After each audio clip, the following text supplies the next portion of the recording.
We have a, five past time. and we do have a lot of catching up to do, like, in just stuff that's going on. Oh, hey, there she is. Hello. Hey. Oh, hi. Awesome. Hey, hi. Look at she looks great. She looks like she has not aged at all in 30 years. She still look 30? Oh, you're sweet. Wow. Well, welcome. Thank you. Can you hear me? Yes, guys? welcome. Yeah, we can hear you good. Okay. We can hear you I'm well. not loving this lighting. Is the lighting okay? I like the lighting before where your room light was on. It looks like the light's coming from one direction. It is. It is. Okay. And my tech left me. So Oh, okay. It's fine. It's fine. Okay. Yeah. Yeah, it's fine. I'm going to just do one thing. Because I was waiting until I could see you guys, but because I couldn't really see how it looked until last time. I don't know if that's a little bit better or not. Yeah. That's all fine. good. Yeah. Well, awesome. Well, oh my gosh, I'm so excited to get started finally. It feels like that we've been on vacation. It feels like forever since we've even the three of us have chatted. Yeah, I was telling Brad that it feels like it's been a month, and it's only been a couple of weeks, but it feels like it's been a long time. I feel like we have a lot of catching up to do, but we'll save that for a crew bar chat, catching up. Yeah. All right. Well, let's jump in because we've got Susan right behind you, or Sharon right behind you. So I kind of briefly went over it. So we'll do an intro. Brad and I and Eric will talk for a minute, and then we'll bring you in. We'll talk with you a minute, and then we'll jump to your ship story or stories. And super excited to hear about all the stories, but I think it's fantastic to hear story life on other cruise lines like Disney and the other one that you guys had traveled around that you told me. But awesome. Okay. Are you ready? I'm ready. Okay. Hey, everybody. Welcome back to the show. My name is Scott. We've got Kara, Kilo, Callahan, Boyd, Charlie, all of the ones. Well, she goes by now Kara Boyd now, but she was Kara Callahan on the cruise ship. But we've got Brad and Eric today. Can't wait to get to you, Kara. So let's jump in and see what's happening with Eric and Brad in their neck of the woods. We'll go with Brad. What's going on? Hey, just, like you, Scott, recovering from the ice storm. I guess I got a little residual damage, although we weren't nearly as bad as Oklahoma City, which is surprising because we usually get those ice storms worse. About every 5 to 7 years in Oklahoma, we have these horrible ice storms. Mm-hmm. And just wreaks havoc everywhere. And I went to log on to my OnlyFans account this morning, and I had no internet connection. And I'm like, what in the hell is going on? And I tried stuff, and I went outside and I looked around, and my satellite had fallen off of the house. And so I'm like, holy shit, I've got to do a podcast this evening. So I ducked out a little bit early from work to give me a little daylight, and I got her tacked back on, For some reason, I see Chevy Chase and Christmas Vacation you on the roof, like tying the thing around. It was super awkward because I was trying to hold it up, and then I had my screw gun, my drill with the screw, and trying to hold it, but yet get the screw in there and screw, and it was very, very awkward. But I got her done. Anyway. If Anyway. you were my husband, I would have been like, hey, put the lights up while you're up. Exactly. Hold it right there. Don't move. Just stay up there. I got to watch this show. And if you would have been my wife, I'd been like, get off my ass for one time. Eric, what's going on in Nashville? Eric, you didn't get any of this ridiculous ice. Yesterday was 78 and sunny. We hit almost record highs here the last couple of days, but we have a cold front coming through today, which I don't mind. And even then a cold front, a high is going to be like 60. So it's not bad. It's not bad at all. But no, everything's going great. Besides today, I rear-ended somebody. No damage. Yeah, no minor damage. But it was one of those really silly things where a driver, I guess I drive a little too aggressive and the person in front of me does not. So I thought we both had time to go, and she started to go and hit the brakes. And by the time I realized, because I had plenty of time, I just rear-ended her, and no problem with her car whatsoever. Not a scratch. I'm not kidding. Nothing. But my car, well, it's not bad. I just have a little dented grill. And So that I got to get that you fixed. never know who you hit or what's going to come out of it. I mean, this is years and years ago, like years and years and years ago. I was on an expressway getting on one of the main roads, and I literally was not even going 3 miles an hour. It was one of those bumper to bumper traffic. Yeah. And it was like, it was the look down at the radio, look back up, boom. And it was less than probably 2 miles an hour. I hit the back of a post office truck. Oh. And it was literally like, dunk, all right. I mean, it was barely any contact at all. And we get out of the line and we go pull over and stuff. Are you okay? Oh, yeah, I'm all right. All right. Yeah, okay. Are you okay? Yeah, I'm all right. Well, I don't see anything. Yeah, I don't see anything. This is before smartphones. And, nobody saw anything. Everybody was fine. We're like, okay, I'm sorry about that. No problem. 2 months later, I get a letter from, like, it's a government letter that they were suing my insurance company for out of work for chiropractic, replace the whole backside of the post office truck. And I was like, what? But, just, you never even know. Like, yeah, I was, but because it was a government truck and a government worker. So how did they know it was you? Because like this lady, when her husband came and saw there was no damage, they don't know who I am. They didn't take a picture of my license. I didn't give him ID. They didn't give him anything because we saw it. There was nothing wrong. Well, when you're in a fender bender, however bad it is, not bad, or you exchange numbers and exchange license, insurance and stuff. And I was like, okay, I'm never going to hear anything because it was fine. But no. But let me tell you though, I used to carry the mail. I hate to take up your time, Kara, but I used to carry the mail. I was a rural mail carrier. And if you have any sort of incident at all, there is just like tons of paperwork you have to fill out. It's crazy. And to get the job, I had to go to Oklahoma City for 3 days and watch videos, about, training and this kind of stuff. And for 2 days of it, it was all about good grief, don't throw away the mail. That was all it was. It was don't throw away mail. Don't throw away the mail. It was like, this could happen. Don't throw away the mail. Don't throw away the mail. I'm like, okay, we get it. Don't throw away the mail. And after like 2 weeks on the job, I would be driving and I'd be like, I have to go 5 miles down this road to deliver this junk mail, and I just wanted to throw it away so bad. I wish I could just throw this thing away and That's go all on. we do when we get it, we just throw it away. So I mean, you're kind of doing the person a favor. Hey, I like that mail. I call it my fan mail. Oh, I hate that mail. Jeff won't even pick it up. He leaves it in the mailbox, and it just piles up in the mailbox. I do the same thing. Only time I throw it away is if the trash can is out, right next to the mailbox. I'm like, no. Yeah. Well, hey, all right, let's move on to Kara. And so let's bring Kara in. And Kara, welcome to the show. Hang on 1 second. Kara, I think you need to be a little bit closer to the mic because I have a hard time hearing you. Are you hearing me now? Okay. Yeah. Okay, Normally, good. if you're like, no more than 2 feet away from the mic, just because you. Yeah, I think I'm good. I was just, how's that? Does that sound okay? Yeah, there you go. That's great. Perfect. I'm still working on the lighting. That's what I was doing. Hey, there you go. It's all about good lighting. It's all about good lighting. Somebody that good looking doesn't even need lighting, but okay.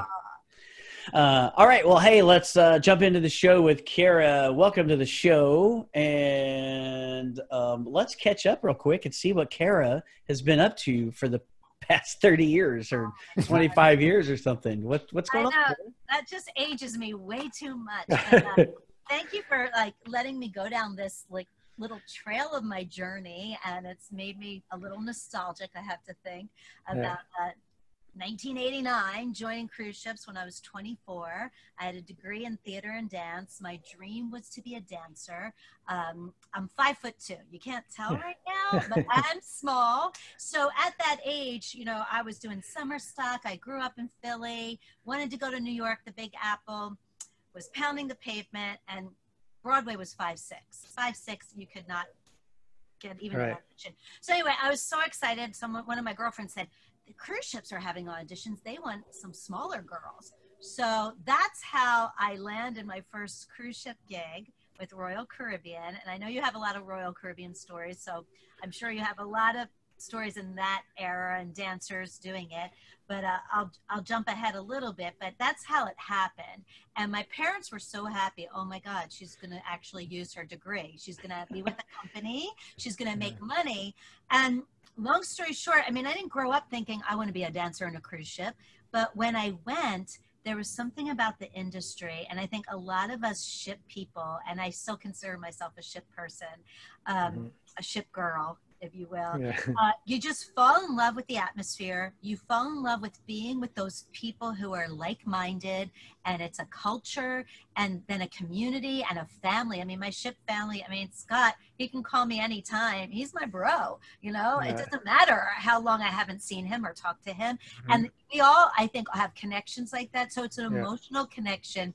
And in my 20s, I like to say, when I was in college I was a theater and dance major, so we were pretty disciplined. I didn't have the normal college kind of situation, but I went to cruise ships in my 20s. Then I started having a little fun, and my dad always says, "I wish you got your master's," and I was like, "I got my master's. It's in cruising." You know?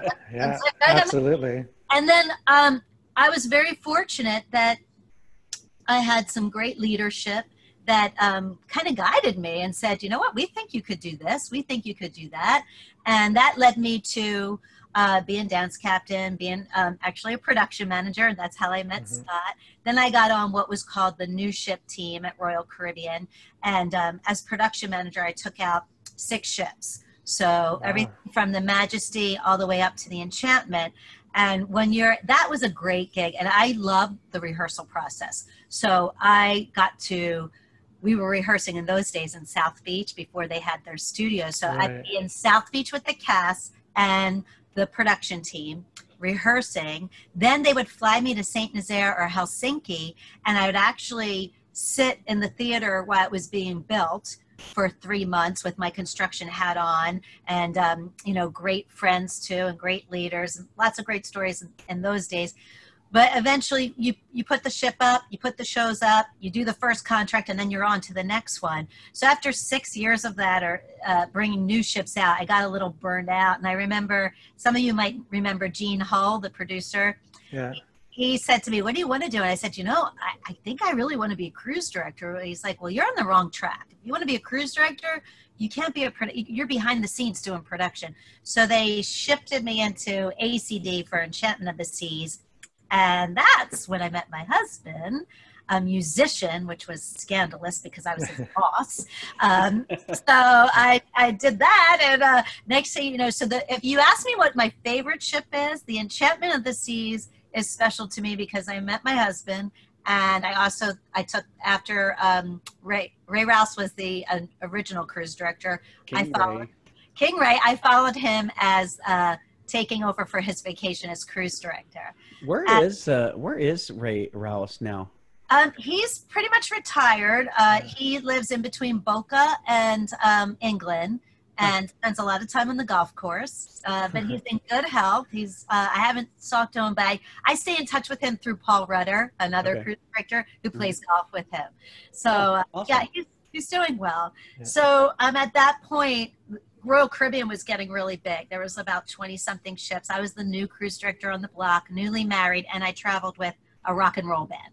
So it was kind of hard. Like we weren't John and Katrina, you know, like the hostess that married the cruise director, that was a little easier to schedule. But I'm like, I come with a rock and roll band. And they were like, yeah, that's a lot of work. So But we loved Royal Caribbean. But what really happened, as Scott mentioned earlier, a small Canadian company, and my husband's Canadian, reached out to us through another friend that they were looking for a cruise director, and they said, we think this Kara would be the right fit.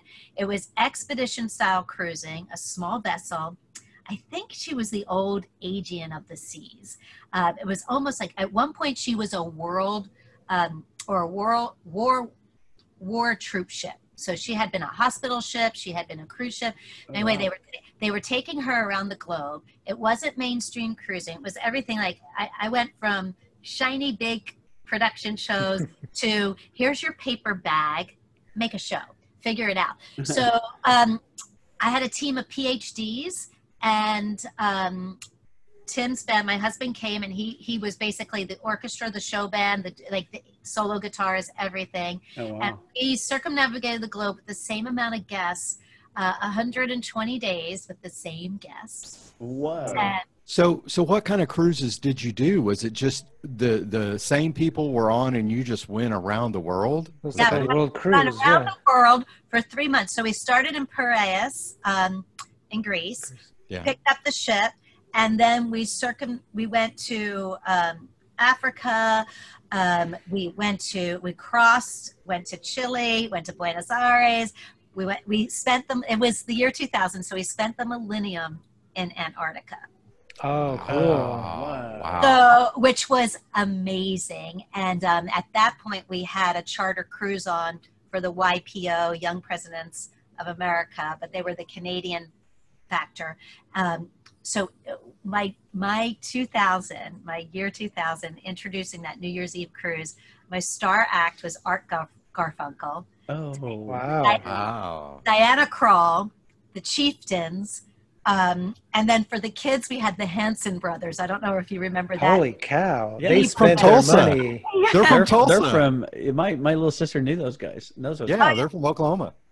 And they still play in Epcot on Food and Wine sometimes. Yeah. So it was this amazing. Oh, and Dan Aykroyd was on because he's friends with Art Garfunkel. And then our guest speaker was Robert Kennedy Jr.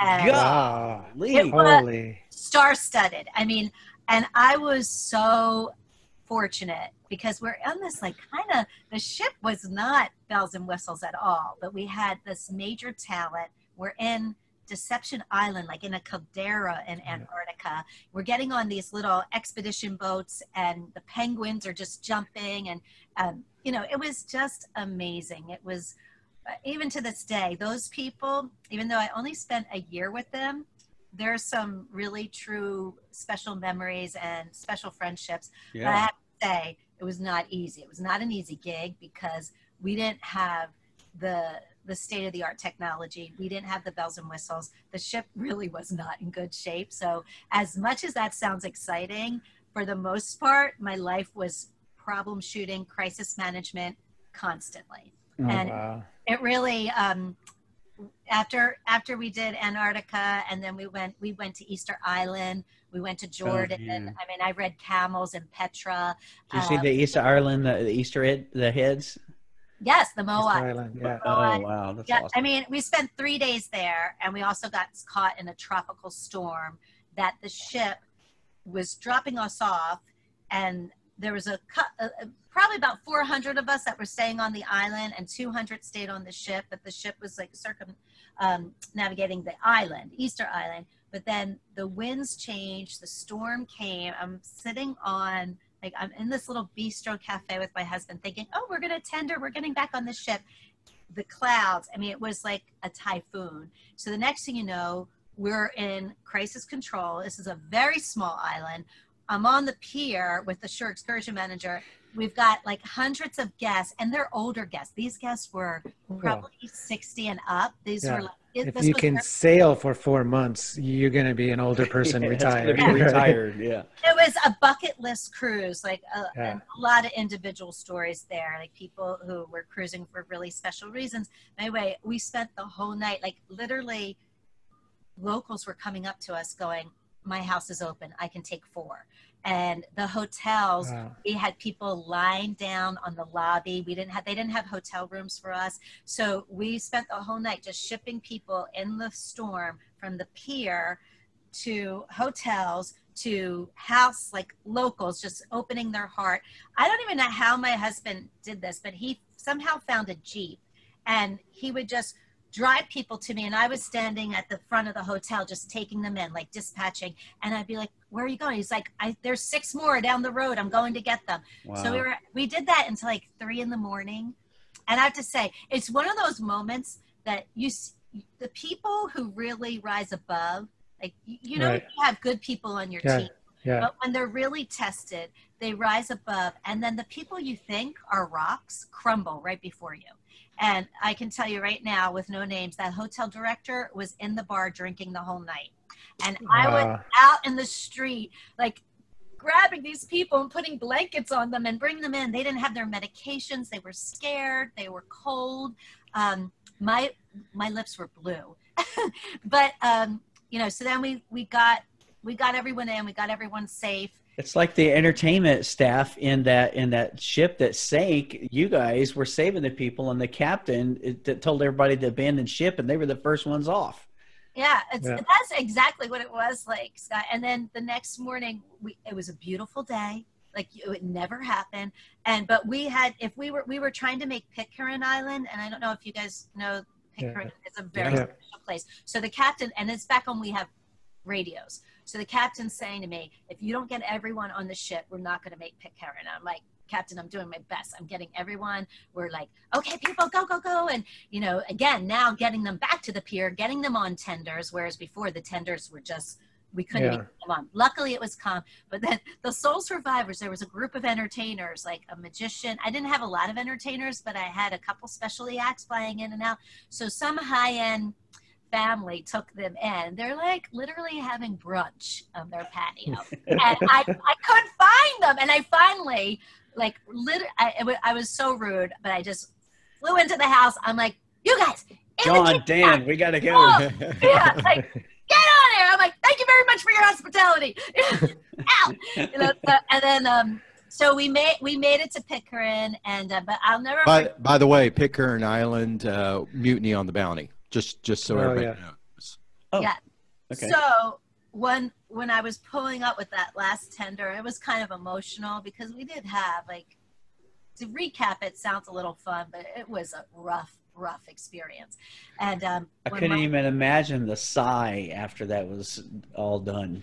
Yeah. Well, when my tender pulled up, all the guests were out on the balcony, like waiting, because I was the last tender, and they gave us like a standing, you know, applause. I started to cry. Like, I'm up all night. I'm tired. I'm emotional. And I always did the bridge announcement at noon with the captain.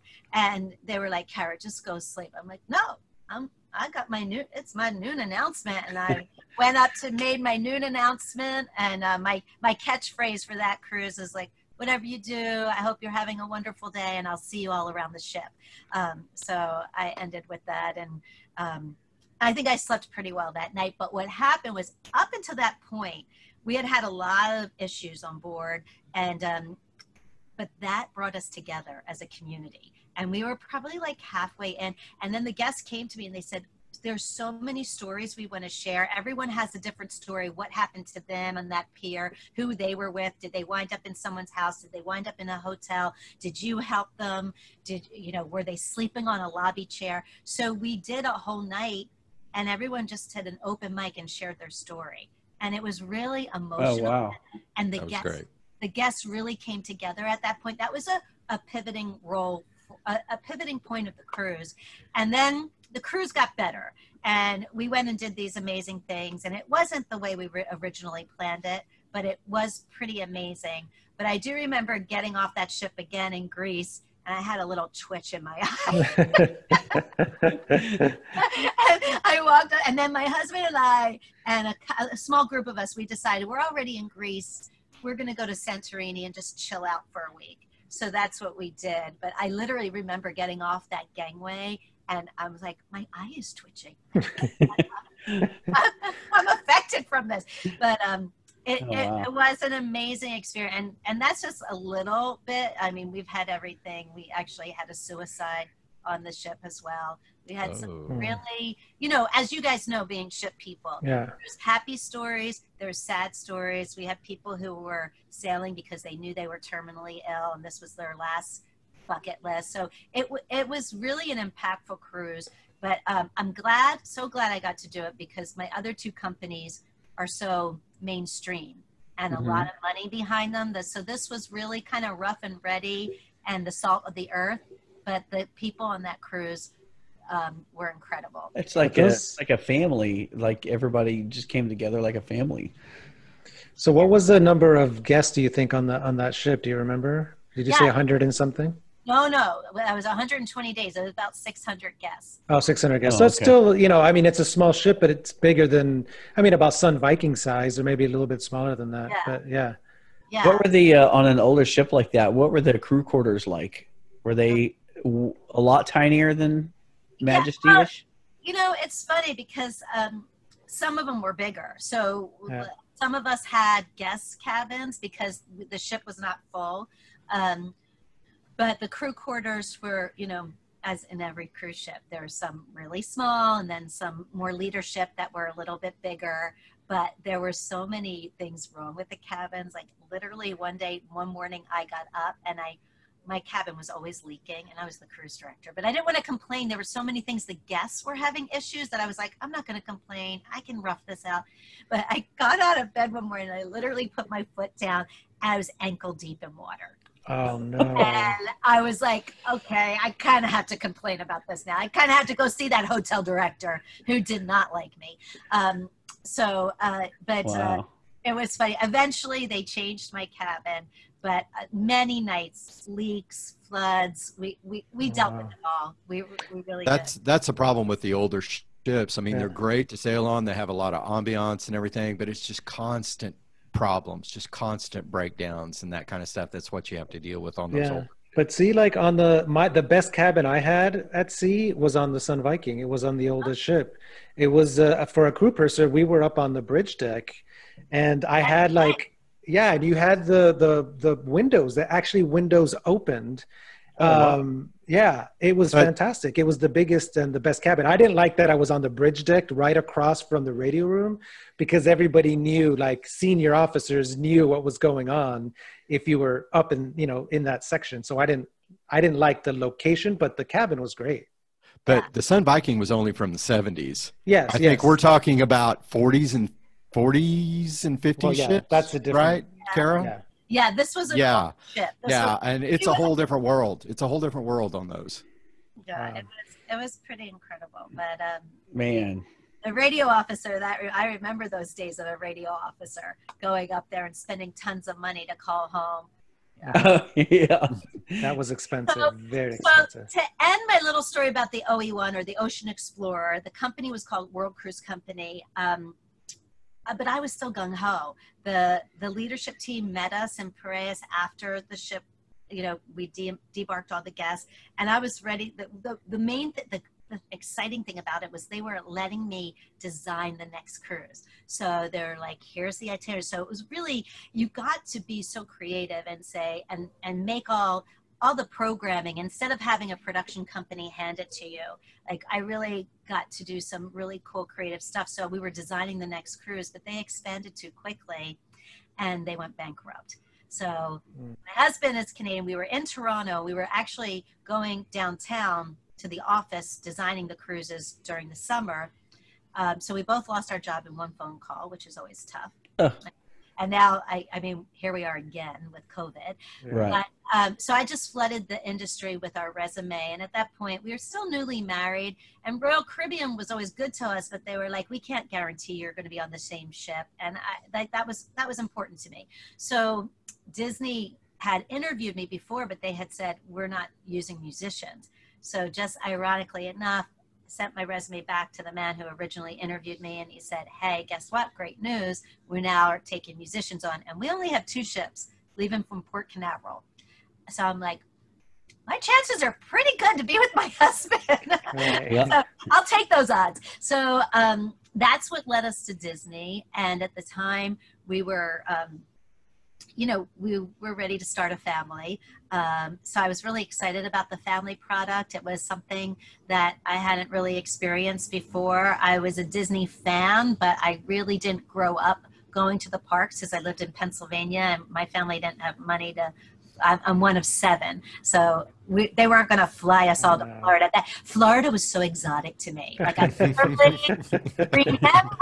watching Walt Disney on The Wonderful World of Disney, and he was saying his plans about Florida, and I was like, "That's so exotic, Florida." But that's really weird to hear for somebody who grew up in Florida. That's just it's really bizarre.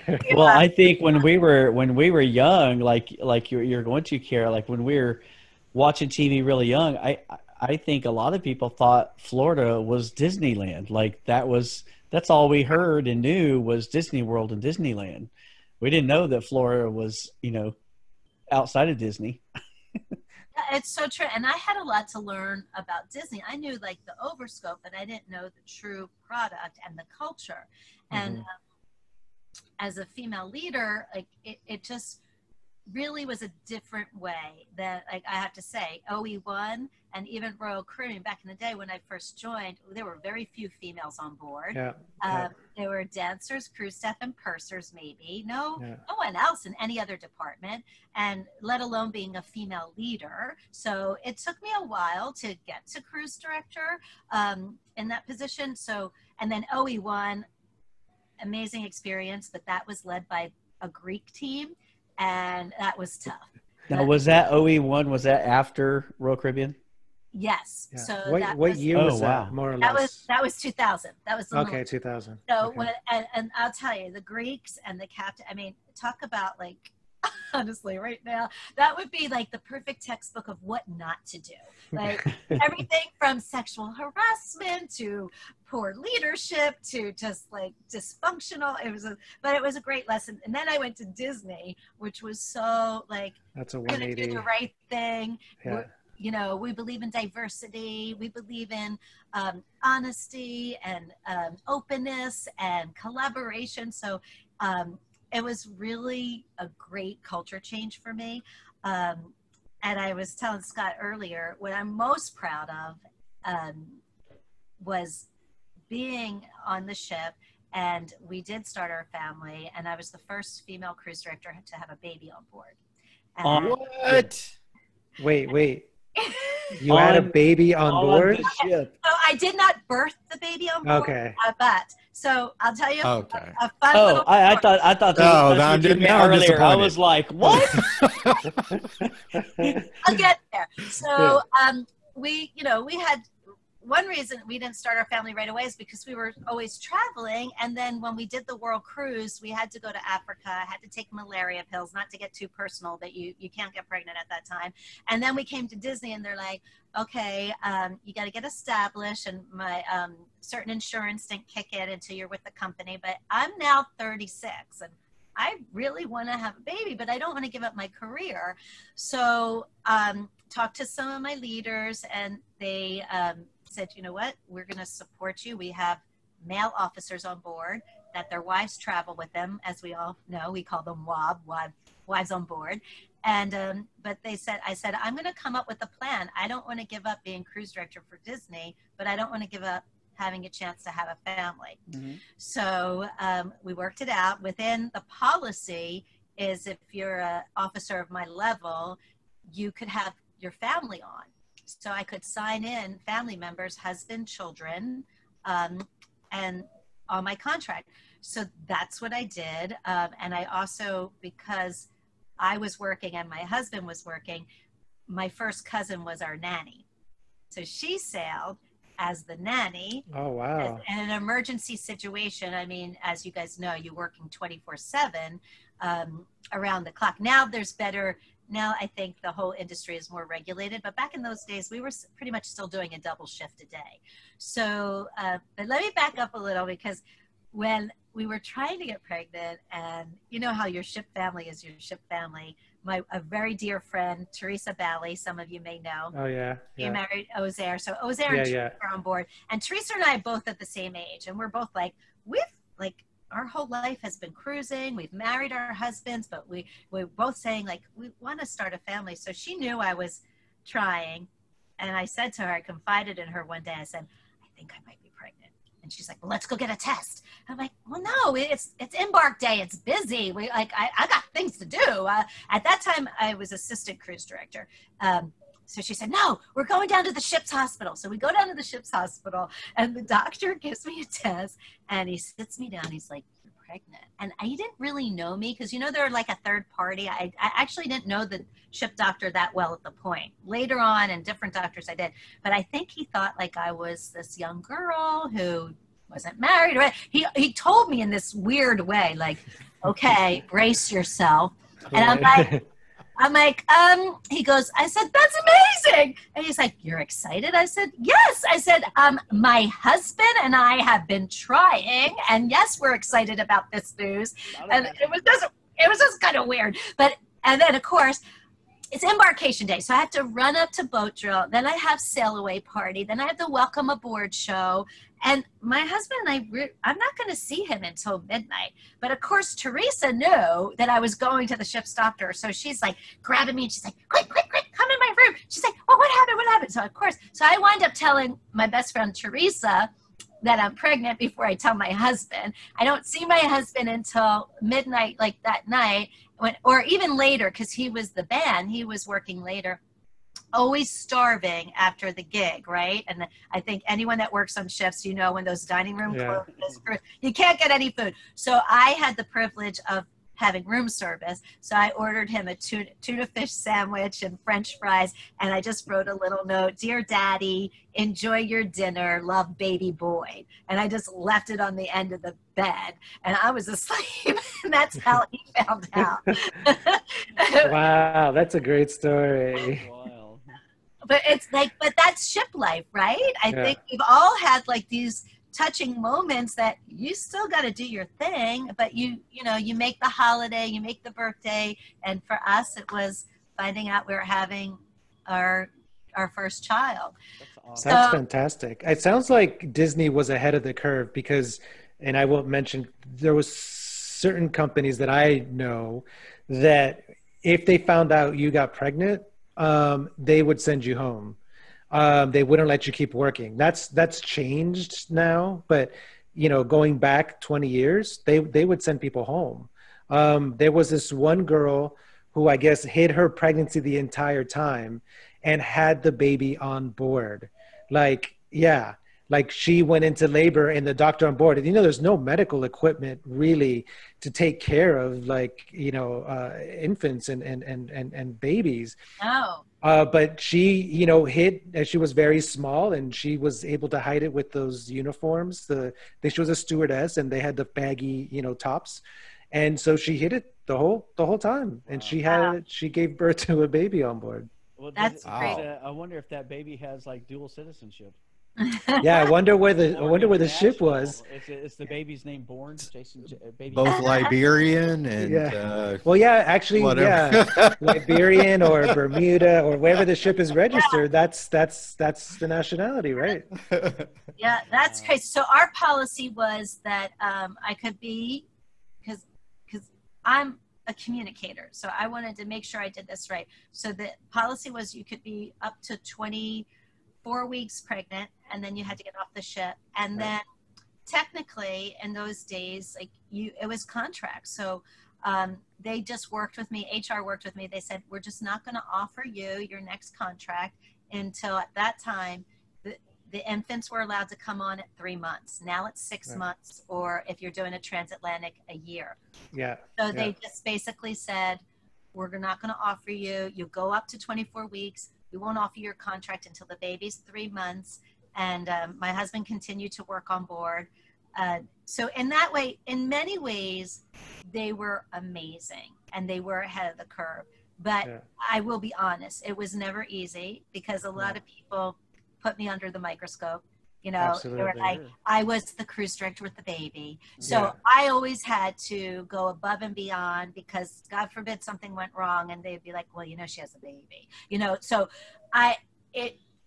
even having your husband on board, like I feel like I always treated my husband, if he was here, he'd tell you his life was miserable because I was the director and he was the musician. He had a different status, but because he was married to me, he was allowed in certain areas. And Disney is a lot stricter than Royal Caribbean with crew members. So, but he was allowed in the officers' mess. And as a matter of fact, we would tag team the whole time. We had my daughter on board. You know, we had the nanny, but so a typical day would be me getting up, getting in the shower, telling the nanny. She was typically in the musician cabin. So my husband and I would live in our cabin with the baby, and she would live in his cabin because he was the show band leader. So he had his own cabin. So we thought, well, this is great. Mary Jo will be in his cabin. We'll live as a happy little family in my cruise director cabin, which is a little spacious. So, but he was getting in at 2 a.m. I was getting up with the baby at 6 and sometimes still feeding at 3 a.m. And very soon we just sleep deprived each other. And I finally said to him, honey, I love you, but you need to go back to your musician cabin. And so the girls moved into my cabin. He had his musician cabin, but I told him he had visiting rights. So that sounds like really, really difficult to do. I cannot imagine, doing that. It's hard enough working on ships, and then you working on ships with a baby. Yeah. My gosh, I can't. It's boggles my mind. Yeah, and then just throw that cruise director thing in there, So, which you're always on. Yeah. So, so a typical day I would get up. Mary Jo is my first cousin, and we were like sisters. She would get the baby up. Well, Alana, I would get the baby up first at 6, and do feedings or whatever I needed to do. Then Mary Jo would take over. I would go into the office, and then Mary Jo would pretty much have the baby. Tim would wake up about noon. Then he'd break her for lunch, and then he'd spend some time with the baby, and then Mary Jo would come back. Then I would take my, the afternoon nap that we all do on ships. So I would basically nap with the baby and have a little mommy time with her, and then have to get up ready for, my 5 o'clock announcement. And Tim would take the baby to the officer mess, have dinner with her, and then pass the baby back to Mary Jo, who would take her to the first show. And of course, being Disney, our first show was a Disney show. So her bedtime story was that 6:15 show. So it was either Beauty and the Beast or the Golden Mickeys or a Cinderella story. And she would get to see me on stage, and she'd sit, and by 2, she knew every song, every word of every show. And Tim would sometimes do the first show with her. Then in between that first show, I would walk them back to the cabin, say goodnight, give her a kiss, and then I'd go off to do the second show. The nanny, this is one of my favorite stories. The nanny would go to bed with the baby, and then I'd do the second show, the theme night, come home at midnight, wake the nanny up. Well, the nanny would be up. She'd be putting her makeup on because she was going to the crew bar. So then I would relieve her. She would go to the crew bar, and my husband, for the most part, would do his gig and wind up at the crew bar too. So I would just be like, just don't tell me what happens in the crew bar. I don't want to know. I really don't want to know. So, but that was the big joke. I'd be like, girl, you can go out, but remember, I got tendering tomorrow at 6:30, or I'm in my office at 8. It's like every now and then I was in my office at 9. But Disney was pretty much an early. It wasn't like I know some other cruise directors come in at 10. That was never my life. So, but it was a lot of fun. And my daughter, to this day, she just loves, she has memories, and she has such affinity for the Disney product and being on the ship. And we have lots of fun stories, and Christmases and birthdays, and just things we did as a family. Like all of us, it becomes your family. But it was different for me. And as a mom, I really wanted to make sure I wasn't ready to give up my career, but I wanted to be a mom. And I was just so fortunate that Disney let me do that. So that was amazing that you were able to work it out. And but that, I mean, if you think of a job for a nanny, that was probably a pretty good gig, you know, considering most nannies, you know, where they're stuck, or they're stuck in the house all day, or they, you know, they can't really, I mean, being on a cruise ship, that sounds like a pretty good job for the nanny, even though it was busy and she had to take care of the baby a lot, but that sounds pretty good. And my joke to her was, I was like, I want to be the nanny. Yeah.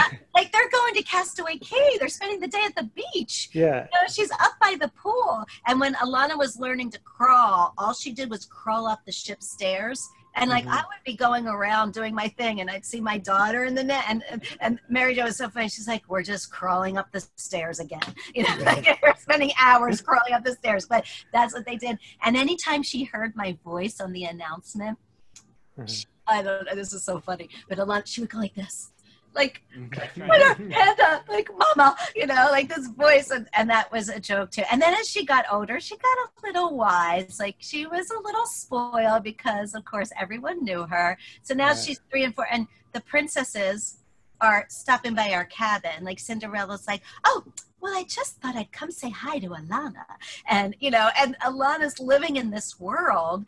And one time I was backstage, and I think it was the Blue Fairy said to me, oh, how's Alana? She's so cute. And I was like, oh, tonight was tough. I just put her to bed, and she was crying, and she wanted me to stay, but I had to put the show on. So I literally had to run, and I just feel horrible. And she said, well, maybe after my first entrance, the Blue Fairy will just go see her. So the next morning, Alana goes to me, Mommy, Blue Fairy came and tucked me in last night. And it's just like, I'm like, what? That's fantastic. You can't get any better than that.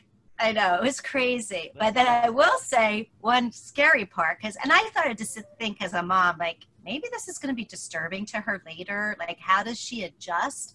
And I did get pregnant with my second when she was about 4. So, and I decided at that time that I should get off ships and wanted to go shoreside, which I did. But if I had, and no disrespect to the male gender, but if I had, I think, a female leader saying to me, you know what, you can have 2 on board. We got you. You can do this. But I had it in my head I couldn't do it, that it was too much.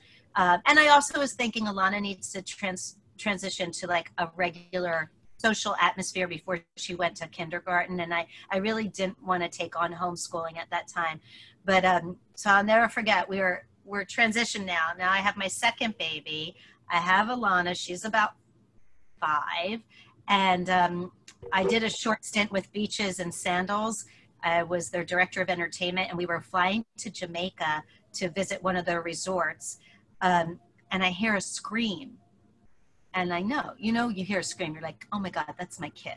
And so I run to the current nanny at the time. I'm like, oh my God, what happened? She's like, I don't know how this happened, but I turned around and Alana's petting a mouse in the Miami airport. And I was like, ah! So I pick her up. I run her into the bathroom. I'm scrubbing her hands. I'm like, Alana, why would you touch a mouse?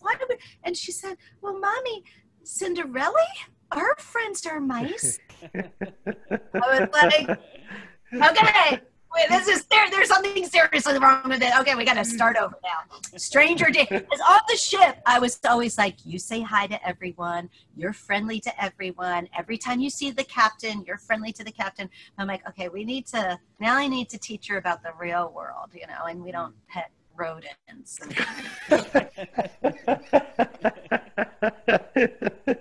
Oh my God, that's too funny. That would be the title of this show. Don't pet the rodents. Don't pet the rodent. Hey, I gotta ask you real quick. We've got about 2-3 minutes before we go, and see if we can squeeze this in. When we first met on the Majesty and around that time, you were known as Kilo Charley. Yes. Where did that come from? I remember you were Kilo Charley. The red leader was Ray. Whips and Chains was Laura. So we all had radio call names, because back in those days you all had the radio, and so my name at the time was Kara Callahan, KC. The call names for KC is Kilo Charley. So Ray and And we did that with a lot of the staff members, but then a lot of them, like Red Leader, I think is a Star Wars reference, actually. If you look at one of the original Star Wars, Red Leader is one of the pilots. And then there were a couple different ones, but I got deemed Kilo Charley by Ray, and it just stuck. And then everyone just dropped Charlie and started calling me Kilo. And if you didn't know me, I like people would say, "Why do they call you Kilo?" I'm like, "I'm not a drug runner. I'm seriously like it's just Kilo Charley." And then it's just been my nickname. And even to this day, my Royal Caribbean friends will still like text me or write me and say, "Hey Kilo," or "Hey Kilo Charley." And I was telling Scott earlier. I thought I cut that out. So true. Well, hey, Kara. So we've got another one coming in right behind you. So, okay. Man, that was awesome. Gosh, that was awesome. And I love the fact that it was included different ships.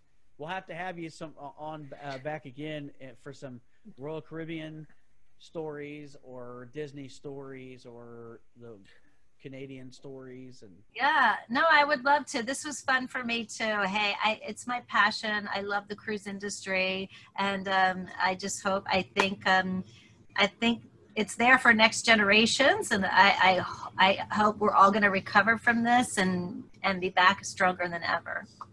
Yeah, no, I think I'm definitely in the same boat there. I think we'll get moving soon enough in the right direction, and hopefully the recovery will be strong. I think it will. I think there's so many people that love cruising.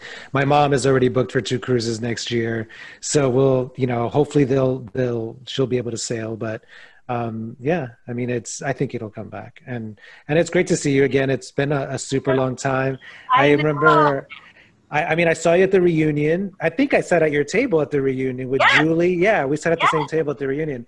And I mean, obviously I hadn't seen you in a long time before that, but it's always good to see you. It's like, it just brings back a lot of memories seeing you, especially when you're a stage manager and, you would come to the desk and you had to bring the guest entertainers on to get them checked in. And, I was working the front desk at that time, or I checked them in from the back office or something like that. So, I just have fond memories of those days. One of my favorite photos of all are when you came on, I think it was your first production manager that Jan put you through, and you were doing Imaginique, and we did a big group photo, and you had your ponytail and the hat and everything, and we're dressed in the blacks and stuff, but just the goofy photo of the Imaginique cast in front of that blue glittery.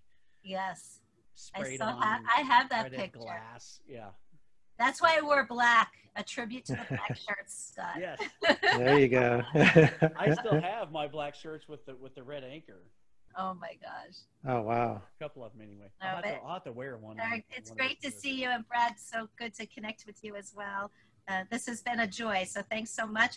I'd love to be back and tell more stories. Oh, you'll definitely be back. Yes, well, we'll definitely definitely have you back, because I think we've only touched the tip of the iceberg with Sarah. Tim, you'll have to have Tim on here. Oh yeah, that's some of his stories too. Honestly, the first time we met is a really great story, but I'd rather him be here for that. Yeah, we'll have you both on to share that story. That'd be great. Maybe we'll have like one night we'll have him on first and then you on second, so you can correct all of his. Yes, that's what happens. Absolutely, that's funny. Okay, well, have a great second show. Thanks so much, guys, for including me. Thank you, Kara. Thank you. Take care. Great to see you. Bye.